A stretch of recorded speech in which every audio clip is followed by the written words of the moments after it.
Far from the haves and closer to the have-nots through words and gestures. That appears to be the message Pope Francis has transmitted throughout his visit to Mexico. His trip to Chiapas, the southern and poorest Mexican state, was also meant to revive the religion, as the number of followers has fallen significantly.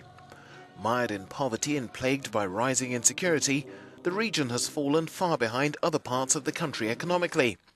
Preaching to a packed sports stadium, the Pope drew comparisons between Catholic and indigenous values.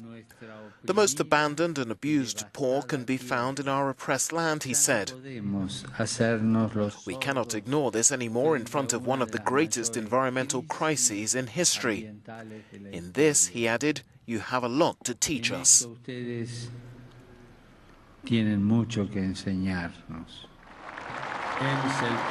The Pope also denounced what he called the systemic exclusion of Mexico's indigenous people and encouraged the use of native languages in Catholic worship in a bid to stem a wave of Protestant conversions. Your people have been misunderstood and excluded from society, he said. Some have even considered you inferior, as well as your values, cultures and traditions. Sus culturas, sus tradiciones. In the colonial mountain city of San Cristobal de las Casas, the Pope prayed in front of the tomb of Bishop Samuel Ruiz, a champion of indigenous rights who served as mediator between the government and Zapatista rebels.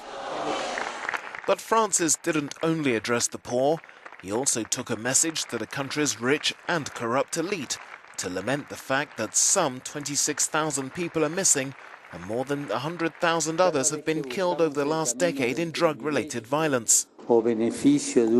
Each time we seek the path of privileges or benefits for a few to the detriment of the good of all, sooner or later, the life of society becomes a fertile soil for corruption, drug trades, exclusion of different cultures, he said. He also had some no-nonsense choice words for Mexican priests, who he said should stop acting like princes and move closer to the people.